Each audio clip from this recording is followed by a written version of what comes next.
Il est aujourd'hui une des grandes figures emblématiques de l'humour sur le plan national, continental et même international. Toutes les fois qu'il est sur scène, il captive, il électrise de par sa virtuosité créatrice. C'est bien Welfare Kaya, il est notre invité. Bienvenue, Welfare Kaya. Merci à toi, voilà, et merci à toute l'équipe. Ça fait toujours du bien de venir parler, dire des choses, c'est important. Welfare Kaya, c'est le Mwalamboka, le digne fils du pays. Il est ici à Brazzaville. Welfare Kaya, déjà, dès votre tendre enfance, vous nourrissiez cette passion pour l'humour, pour la comédie. Et c'est finalement au lycée, vous avez commencé à suivre certaines vidéos d'humour. Dites-nous un peu, parce qu'un peu plus loin, on dit que vous étiez le canteur principal de votre lycée. Ouais, il faut dire que l'humour, c'est vrai que c'est au lycée que j'ai vraiment eu envie de faire de l'humour, mais dès le bas âge, disons l'école primaire, j'avais déjà commencé à faire du théâtre scolaire et autres. Donc je suis allé avec ça jusqu'au collège, et au lycée je faisais les contes, mais quand je faisais les contes, il y avait déjà quelques petites exagérations dans ma façon de conter les histoires. C'était des histoires normales qu'on retrouvait dans les livres, qu'on nous racontait, que les anciens nous racontaient. Mais moi, j'essayais déjà de mettre un peu d'humour dedans. Et c'est là aussi, voilà, qu'on a commencé à suivre les vidéos de stand-up français surtout. Et après, les vidéos, voilà, de la Côte d'Ivoire aussi, parce que eux, ils avaient déjà commencé à faire pas mal de choses. Donc, cette envie de faire rire. Mais parlons un peu des moments fous, parce que vous dites même dans une interview que vous avez accordé à un média en ligne que votre arrivée dans la scène ou encore sur la scène humoristique était inopinée. C'est quoi inopiné, d'après vous? Ouais, c'était pas. Au départ, c'était pas prévu que je fasse de ça une carrière, parce que je me rappelle bien que moi je faisais du cinéma. Après, déjà depuis l'université, je faisais du cinéma aussi. Je suis rentré dans parce que voilà, le cinéma est vraiment proche du théâtre. Et j'ai un pote qui avait des DVD de stand-up, de comédie, tout ça, donc il me les prêtait. J'avais un autre aussi qui en avait dans son ordinateur, donc je regardais. Et voilà, mais je savais pas comment le faire, je savais pas par où commencer, donc il n'y avait pas cette idée que demain je pourrais devenir humoriste. C'est quand j'ai vu une vidéo sur une chaîne de la place qui disait que voilà, il y a la création d'un groupe qui devrait s'appeler Brazza Comedy Show, qui avait pour vocation de faire du stand-up, qui avait pour but de faire de l'humour, un peu à la Jamel Debbouze. Moi, je me rappelle ce jour-là, quand j'ai vu cette vidéo, j'ai sursauté, je me suis dit, voilà, je vais le faire. C'est là que c'est parti. C'est là que naît la passion pour l'humour. Et Welfare Kaya aussi, c'était un moment très dur pour vous, douloureux d'ailleurs, parce que vous êtes à la base diplômé de l'école normale supérieure, où vous êtes sorti professeur, on va dire comme ça, de la langue anglaise. Et choisir entre l'humour et l'enseignement, c'était alors pas facile. Et il y a eu un rejet automatique de l'environnement le plus immédiat certainement. Ouais, c'était pas. Après, moi, je les condamne pas parce que à l'époque, peut-être que maintenant les gens commencent à comprendre un peu, mais à cette époque-là, dans les années 2013, 2014 ou encore 2015, les gens avaient du mal à croire que au Congo il y avait des stand-uppers. On avait l'habitude de voir les Fortunés Bateza qui étaient dans le théâtre, qui étaient dans le one-man show, mais beaucoup plus proche du théâtre. Mais stand-up, humour, on n'en voyait pas. Donc, c'était difficile de croire que quelqu'un pouvait réussir dans ça. Et nous-mêmes, au départ, nous avions eu quelques doutes. Mais ça peut pas manquer en tant qu'humain. Oui. À un moment, tu vas te poser des questions en te disant, est-ce que ça va marcher? Est-ce que je suis pas en train de faire fausse route? Mais le désir de réussir est tellement grand, le côté positif est tellement énorme que tu te dis, il n'y a pas de raison à croire que ça ne marchera pas. Et donc, tu décides comme ça d'abandonner l'enseignement pour l'humour. Ouais, parce qu'il fallait faire un choix. Je veux dire ce qui m'a vraiment poussé à me concentrer en humour, parce que quand j'enseignais, j'étais pas content. La vérité, j'étais pas content. Il y avait des jours comme ça, je décide de ne pas aller enseigner, parce que non seulement il y a beaucoup de choses à faire, il faut vraiment respecter les enseignants, parce que c'est pas facile. Et moi, à l'époque, j'enseignais dans les écoles privées. Pour espérer gagner un peu plus d'argent, il faut enseigner dans plusieurs écoles privées, avoir plusieurs heures. Et ça demande dans chaque école, dans toutes les écoles, tu n'enseignes pas qu'une seule classe. Là, tu as les sixièmes et les cinquièmes. Là-bas, tu as les secondes et premières. Parce que quand tu es enseignant du secondaire, tu enseignes du sixième en terminale, de la sixième en terminale. Donc, tout ça là, il faut préparer les cours, préparer les devoirs.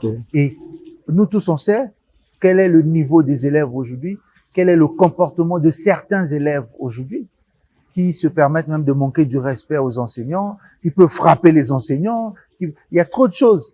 Donc tout ça, ça fait naître en moi une certaine rancœur, une certaine colère, voilà, qui faisait que je n'ai plus envie d'enseigner. Et l'alternative, c'est la seule chose qui me faisait plaisir, allez-y. C'était l'humour. Parce que voir les gens rire, les gens te rencontrer dans la rue, dire « Ah, lui, il est drôle, ah, ton histoire là ». Moi, c'était ça, j'avais juste besoin de ce retour-là. Donc, il fallait que je fasse un choix. Pas facile aussi d'affronter le regard de Trouille quand vous passez votre carte de visite et c'est mentionné humoriste. Ouais, au départ, on ne prend pas ça au sérieux. Ceux qui ne connaissent pas, ils disent quoi? Humoriste, ça reflète pas quelqu'un qui a réussi dans sa vie. Une histoire que, voilà, j'aime pas parler de ça, mais je sais qu'il y a quelqu'un qui m'a demandé qu'est-ce que vous faites dans la vie?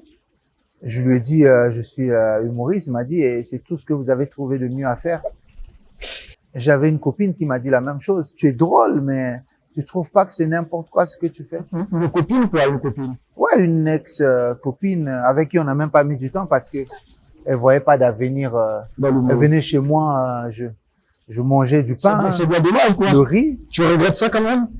Bah oui, elle sait, elle regarde, mais voilà. Est-ce que tu regrettes ça quand même? Le fait plutôt d'avoir présenté à cette femme-là ce profil d'humoriste parce qu'elle ne voulait pas bien. Non, non, voilà. même pas, au contraire. C'était quand même une dure épreuve que tu soumettais aux autres, en fait. Au contraire, moi je suis un gars qui adore les défis. Et le rejet, peut-être que le fait que les gens n'acceptent pas ce travail-là a poussé, m'a vraiment donné envie de leur prouver qu'ils avaient tort. Et c'est cette mentalité que j'ai aujourd'hui. Une fois que, quand quelqu'un me manque du respect ou me dénigre, mon seul but quand je rentre, c'est de me dire, en fait, je me dis, il faut que je prouve à cette personne qu'elle avait tort de croire que c'était pas ça. Et finalement, Welfare a réussi, on peut lui a dit comme ça d'emblée. Ouais, mais je peux dire que j'ai déjà fait une bonne partie de ce un pas très important. Un grand pas vers la réussite. J'ai pas encore atteint tout ce que je veux atteindre, mais je suis déjà à une étape où la majorité des gens arrivent à comprendre que c'est pas n'importe quoi. Effectivement, Welfare Kaya, pour la nouvelle de nos chers téléspectateurs, c'est déjà le Braza Comedy Show en 2014. Un groupe, un collectif d'humoristes congolais. Welfare Kaya, c'est aussi 2016, 2017, 2018 avec le festival Touséo. Welfare Kaya, c'est aussi Africa Stand-Up de Valérie Ndongo au Cameroun. Welfare Kaya, c'est également Fort Boyard, une émission française de divertissement en 2019. Ça veut dire que c'est un pas très important. Ouais, bien sûr, ça, c'est vraiment un grand cheminement, c'est étape par étape. Comme je dis, je suis pas pressé, mais je sais où je vais. Voilà, je commençais avec le Braza Comedy Show avec Junior de Math, qui a été comment je peux dire, cette terre fertile. Ouais, le leader, cette terre fertile où j'ai planté la graine de l'humour. Ce passage ou ce pont par lequel on est passé. Qui vous a beaucoup aidé. Oui, bien sûr. Je vais, voilà. Bien sûr, Junior, c'est quelqu'un avec qui on a une histoire ensemble parce que dans son palmarès à lui, il dira, et il le dit bien sûr d'ailleurs, que Welfare Kaya que vous voyez est passé dans mon label, a été sous ma tutelle à un moment donné. Et moi aussi, je ne pourrais pas dissocier ce côté Braza Comedy Show là dans ma carrière parce que je suis passé par là et c'est la maison qui m'a vu naître. Donc voilà, il y a ça. Après, il y a eu Touséo, le festival Touséo, qui a été le grand festival dans lequel j'ai joué. Il y a eu le Tarmac, il y a eu Africa Stand Up de Valérie Ndongo, qui est aussi un de mes mentors. Il y a Fort Boyard qui m'a donné une très grande visibilité aussi. Grâce à une cinquantaine de célébrités africaines, voilà. Aussi de la diaspora dans cette émission de divertissement. C'est ça. Et tout récemment, il y a eu le Tarmac, il y a eu le Montreux ça a changé festival. Net parce que il y a des bons films en France, il y a des bons films, hein. Mais il y a parfois des films, je me dis, est-ce que ça avait lieu d'être, ça avait la raison d'être? Aux États-Unis, rien que le titre d'un film peut te donner envie de suivre le film. Black Panther, Terminator, il va terminer. En France, le titre d'un film, Cherchez Hortense. Je me dis, Hortense, je la connais pas. On s'est jamais vu, je vais commencer par la chercher où et comment. Aux États-Unis, le nom du héros du film, Jack Bauer. Tu as peur, mon gars, tu as peur. Si c'est toi l'assassin dans le film, tu as peur. Jack, il arrive. En France, le nom du héros du film, Jean-Didier Vincent. Mais Vincent, il va délivrer quelqu'un, il est sur un vélo. Mais comment il passe toujours devant un champ de maïs? Ça te retarde, mon frère. Prends le métro. La musique dans le film aux États-Unis. Mon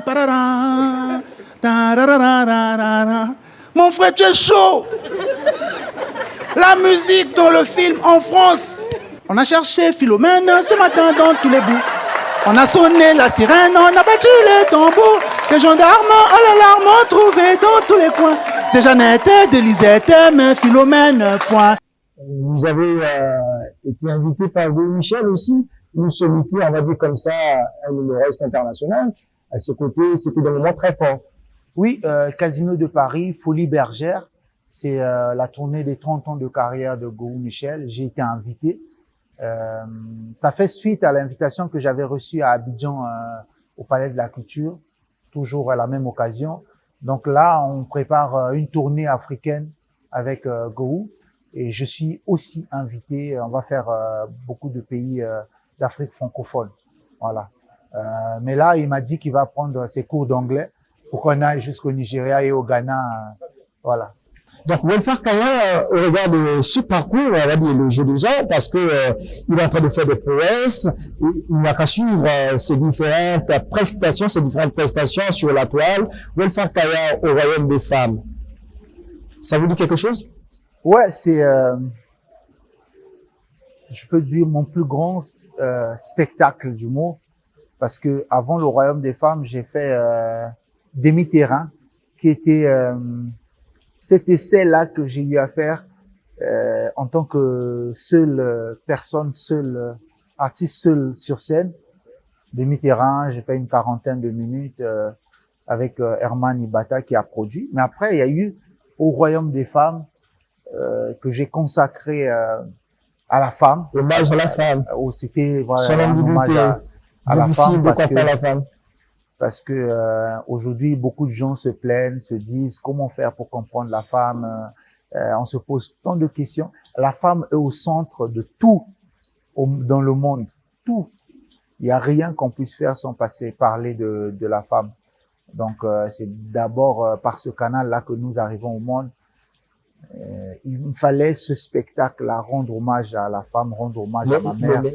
La finalité, c'est qu'on se rend compte tout au long de ce spectacle, Welfare Kaya bouclera la boucle en disant qu'on ne peut pas comprendre la femme. Ouais. En fait, c'était ça l'objectif. Mon but, quand j'écrivais ce spectacle-là, c'était de comprendre la femme, d'essayer de comprendre la femme. Mais moi, j'ai dit, après, j'ai fini par comprendre que on ne peut pas comprendre la femme. On ne peut pas comprendre la femme déjà que quand Dieu a créé, selon la Bible, hein, quand Dieu a créé la femme, nous on dormait. On dormait, donc on ne sait pas ce qui s'est passé. Ce que Dieu a dit à la femme, on n'est pas au courant. Donc c'est difficile. Voilà. On te voit avec une bague. Ça veut dire que c'est quand même un engagement hasardeux? Non, c'est pas hasardeux. J'ai beaucoup réfléchi avant de marier Welfare Kaya, marié et fier. Marié et fier et vacciné.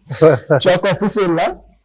Ouais, elle, au départ, j'ai eu du mal, mais au fur et à mesure, j'arrive à la comprendre. Mais tu sais, même quand on est marié, c'est toujours difficile de cerner la femme. Il faut juste, à tout moment, essayer de faire une introspection, de rester tranquille, d'essayer de dire à la fin, c'est la femme, c'est comme ça, on va y aller. Et ça va jusqu'ici? Jusqu'à ce qu'on va mourir. Ok. Ouais. Et Welfare Kaya, c'est aussi, parlant de la femme, un regard sur Charlotte Dipanda. Cette femme africaine, grande dame de la musique africaine. C'est une artiste que j'apprécie beaucoup par rapport à son talent. Quand elle chante, le charme qu'elle met dans la chanson. J'écoute beaucoup ses chansons, donc du coup ça a été un plaisir pour moi de aussi faire des sketchs sur elle.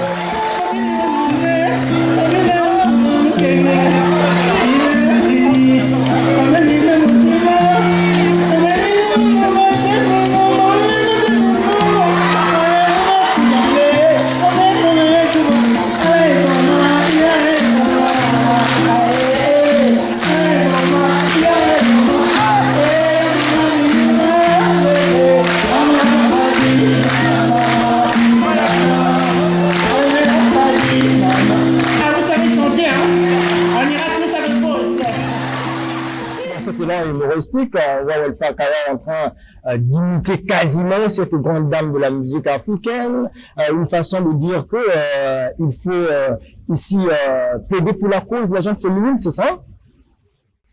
Ouais, il y a ça aussi. Il y a ça aussi. Parce qu'on sait pertinemment que dans votre démarche, il y a de l'engagement, parce que vous titillez en même temps les politiques.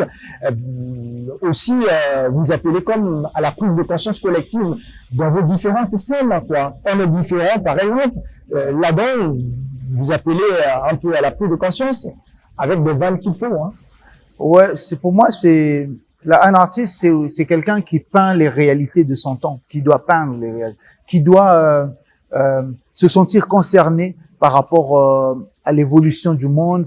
C'est ça, mais c'est même ça qui inspire un artiste. Donc, si nous, qui sommes, je peux dire, un peu privilégiés dans le sens où nous sommes beaucoup écoutés, beaucoup suivis, si nous ne faisons pas, nous n'intervenons pas, si nous ne disons pas quelque chose, je pense que la personne lambda qu'on ne connaît pas, qui est inconnue du grand public, ne pourra rien faire. Donc, il faut que nous aussi, on participe dans ce sens-là à l'évolution de notre nation. C'est pourquoi, de temps en temps, je parle de certaines douleurs ou de certains mots qui minent nos sociétés, mais sans vouloir condamner qui que ce soit, parce que la responsabilité, elle est universelle. Voilà. Elle est partagée. Tout le monde, chacun de nous a une responsabilité. C'est à nous-mêmes aussi de balayer la devanture de notre parcelle. C'est à nous de savoir qu'il faut pas jeter ci dans la rue ou faire ci ou faire ça. Donc,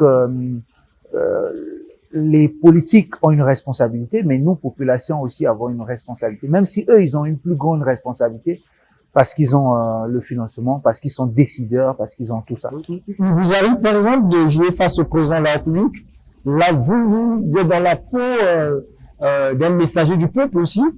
Ouais, je l'ai déjà fait, mais souvent, sans vouloir vexer aussi la personne, parce que le chef de l'État, avant d'être chef de l'État, c'est d'abord une personne comme tout autre. Je ne veux pas être à sa place parce que je sais qu'il a une très grande responsabilité, qui est de gérer toute une nation comme le Congo-Brazzaville. Il y a plein de choses à gérer. Donc, à lui seul, il peut pas tout faire. Là, vous êtes beaucoup diplomate, là. Non, mais c'est raisonnable, c'est comme ça. À lui seul, il peut pas tout faire. C'est vrai qu'il a le dernier mot, mais il peut pas tout faire. Donc, d'un côté, je vais rappeler au chef de l'État tout ce peut-être tout ce dont il n'est pas au courant. Hein, par exemple, ce qui se dit dans la ville. Quand je dis, par exemple, que j'ai rencontré quelqu'un au boulevard pendant qu'il fait chaud, il fait très chaud, qui dit tout ça, c'est la faute au président de la République. j'ai envie de dire à cette personne, non, mais c'est pas le président qui gère le soleil. Mais lui, monsieur le président, il n'est pas au courant de ça. Donc, j'essaie de transmettre le message du peuple aussi en tant qu'humoriste, en tant qu'artiste, mais en même temps, voilà, de rappeler aussi que il n'est pas responsable de tout ce qui se... Depuis un moment, vous êtes basé en France. Vous faites des allers-retours, si vous permettez de dire des choses ainsi. Est-ce que Welfare Kaya s'est adapté? Parce qu'il a consacré tout un sketch à ça. Ouais, mais la vérité, j'ai toujours du mal à m'adapter parce que j'ai passé la plus grande partie de ma vie en ce moment, c'est au Congo. Donc, il y a encore plusieurs réalités qui sont difficiles à accepter. C'est quoi que vous racontez dans ce sketch? Est-ce une façon de démotiver ceux qui veulent y aller? Non, c'est même pas une façon, mais une façon de les informer juste. Parce que beaucoup de gens ne savent pas tout ce qui se passe en Europe. Moi-même, je savais pas. J'avais quelques informations, mais j'ai dû, Et là, vous courez dans tous les sens dans ce métro. Pour comprendre comment ça se passe, voilà. Il y a des choses que je comprends pas. Et il y a plusieurs réalités. Par exemple, beaucoup de gens se disent que le gars qui me disait à Congo que moi, dès que j'arrive, même on est tout là quoi, Roissy Charles de Gaulle, dès que j'arrive à Roissy Charles de Gaulle, je commence à courir. Mais parce qu'il sait pas comment est Roissy Charles de Gaulle, il sait pas qu'il doit passer par la police des frontières, il sait pas qu'il y a beaucoup d'endroits où il faut passer. Donc moi, mon but aussi, c'est d'annoncer aux gens, d'informer aux gens, voilà comment ça fonctionne. Faut pas toujours rêver. Vous regardez notre caméra tout de suite. Vous pouvez nous dire, est-ce que il est possible de réussir le stand-up en étant au Congo? Oui, c'est possible. C'est possible. Maintenant, pourquoi je dis c'est possible, c'est que la responsabilité, la plus grande responsabilité revient à l'artiste. Je le dis en parlant bien sûr de moi en général. Parce que les gens, beaucoup d'artistes, pas seulement humoristes, ont tendance à attendre que ce soit quelqu'un d'autre qui vienne les soutenir. Et moi, je dis toujours même à mes frères qui sont plus jeunes que moi, qui commencent dans le... Je leur dis toujours que si tu attends que quelqu'un vienne t'aider, quelqu'un vienne te faire jouer, personne ne le fera. Prenez des décisions, engagez-vous, prenez des risques. Moi, il y a quelqu'un qui me disait, tu prends tes 500 000 pour aller louer une salle, tu prends tes 1 million pour aller louer une salle, alors que tu peux investir dans ça. Je lui dis, mais quand je loue une salle, j'investis. Donc, pour moi, je fais le spectacle, les gens vont venir, ils vont voir ce que je suis capable de faire.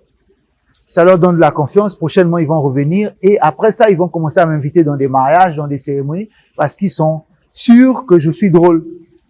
Donc, on peut réussir bel et bien. C'est vrai que on n'a pas le même environnement qu'en Europe et autres. Mais si nous devons faire des efforts pour réussir, nous devons le faire. On va aller très vite. Welfare Kaya aussi dans une démarche beaucoup perfectionniste. Par exemple, dans On est différent, vous parlez du cinéma, aussi vous parlez des artistes. À un moment, on a l'impression que vous touchez à une sommité de la musique africaine, il fallait pas. Quand vous dites, il faut bien construire la forme Inde. En anglais, puisque vous êtes à la base. The King. Est-ce que vous n'avez pas peur que ça se retourne aussi contre vous? Est-ce qu'il y a des moments comme ça, vous n'avez pas peur de voir vos vannes vous retourner? Toutes les vannes peuvent avoir un mauvais retour. Toutes les vannes qu'on écrit, il peut avoir un mauvais retour. Tout dépend on a déjà vu beaucoup de scandales où les artistes ont été confrontés à des difficultés. Dieudonné, par exemple, aujourd'hui, par rapport à ce qu'il dit, il parle pas de Fally, mais par rapport à ce qu'il dit. Donc moi, je m'attends à ça. Ça peut arriver un jour parce que les gens ne vont pas forcément nous comprendre. On ne comprend pas toujours l'artiste. Mais si je parle de Fally dans mes sketchs, c'est aussi d'abord parce que j'apprécie l'artiste, parce que je me vois dans sa carrière, dans son histoire. Il est parti de très loin. Il est passé dans un groupe qui s'appelle le Quartier Latin. Après, il a évolué en solo. C'est pareil pour Welfare Kaya. J'ai commencé, je suis passé par Brazza Comicho. Aujourd'hui, j'évolue en solo. J'apprécie d'abord la personne, j'apprécie son talent, j'apprécie son envie de toujours prendre des risques, d'essayer de nouvelles choses. C'est pour ça que je parle d'abord de lui. Après, en même temps, l'artiste, comme je dis, l'artiste s'inspire des faits sociaux. Si ça peut faire rire, voilà, je sais qu'il a déjà vu quelques de mes sketchs où je parle de lui. Il a même déjà reposté. Ça veut dire que d'une part, ça l'a intéressé. Voilà. Pour moi, c'est ma façon à moi de lui rendre hommage, de le féliciter par rapport à son travail. Fally chante en anglais. Il connaît la règle qui dit que pour la forme progressive, il faut ajouter ing à la fin du verbe. I eat, je mange. I am eating, je suis en train de manger. I am playing, je suis en train de jouer. Et lui, il a fait une chanson avec la forme progressive. Toute la chanson. Comment il a fait? Sweet life, bling, ding, thing, ning, bing, ding, ding, ding, ding, forever. Hey. On dit, ah, le gars est fort, hein? Wolfgang Kaya a une surprise agréable, désagréable. C'est à vous de juger. Un de vos coéquipiers qui dit quelque chose de vous. Je ne sais pas ce qu'il dit exactement, mais vous êtes libre de dire quoi que ce soit. Sur lui, moi, c'est juste parfait, humoriste congolais. Et Prenez du je suis temps. dans cette maison, excusez, je ne veux pas filmer l'état de la maison, elle est en chantier. Avec Welfa pendant pratiquement 3 ans. Et la chose qui me revient le plus dans la tête, c'est les qualités de ce garçon quand il faut faire le foufou. Ce garçon a une qualité incroyable. Comment tenir la spatule, comment avoir l'équilibre gauche et droite pour ne pas que une goutte, je ne sais pas si je veux dire goutte, qu'un grain de foufou puisse tomber par terre. Il sait comment manœuvrer. Il a un permis 9 cachets, 1000 cachets sur, je ne sais pas comment on appelle ça, le tournement de foufou. C'est juste parfait. Ouais. Juste parfait, qui aujourd'hui est dans Congo ça. Une production qui est ici dirigée par Valérie Ndongo. Voilà. Il dit quelque chose sur vous. C'est surprenant, ça? Non, c'est pas surprenant. Je savais qu'il allait dire une bêtise. Je savais forcément qu'il allait dire une bêtise. Mais bon, juste, c'est un frère. C'est un frère. On a une histoire ensemble et que je peux pas oublier d'ailleurs. Je lui dois beaucoup, je le dis toujours, je lui dois beaucoup. Et il est très talentueux aussi. Il sera d'ailleurs à mon événement. Donc voilà, l'entendre parler de ça, parce qu'on a vécu ensemble. Et donc je faisais de temps en temps la cuisine, il sait. Mais c'est un garçon que j'apprécie beaucoup aussi, très talentueux. Voilà, on fait partie, on vient du même endroit, du même groupe Braza Comedy Show. On a dormi sur le même lit. On termine. Ça fait du rien, c'est pour le 1er janvier. C'est costaud. Et le 31, on est à l'église. Après le 1er, si on rigole, ça peut permettre d'avoir une bonne attitude pour commencer l'année. C'est là que j'ai créé ce truc-là qui s'appelle Forfait Rire. À la base, c'est une soirée d'humour où on invite plein d'humoristes. On invite aussi quelques chanteurs qui vont chanter pour... Maintenant, l'objectif, c'est que ça devienne quand même un grand rendez-vous national, connu de partout. Qu'on sache qu'à Brazzaville, il y a une soirée qui s'appelle le Forfait Rire. En même temps, pour moi, c'est aussi une façon à moi d'apporter ma contribution au ministère de la Justice, de la Jeunesse, qui a pour objectif quand même de veiller sur cette jeunesse-là qui peut être tentée à faire n'importe quoi. Le ministère de la Culture, bien sûr, aussi, qui soutient cet art qui est l'humour. Donc, c'est ma façon à moi d'apporter cette contribution en tant qu'humoriste, bien sûr. Donc, on est en train de se battre pour que cette soirée reste quand même gravée dans les têtes des gens. Voilà. Donc, c'est ce 1er janvier. Nous serons à la 3e édition. Ça sera au Palais des Congrès à partir de 18h30. Voilà. Le message est passé à recevoir sur ce plateau. Wolfgang Kaya, qui devient aujourd'hui une figure emblématique. Certains l'appellent même la coqueluche de l'humour, du stand-up au Congo, en Afrique, puisqu'aujourd'hui il va même au-delà de l'Afrique. Merci Wolfgang, c'était un plaisir.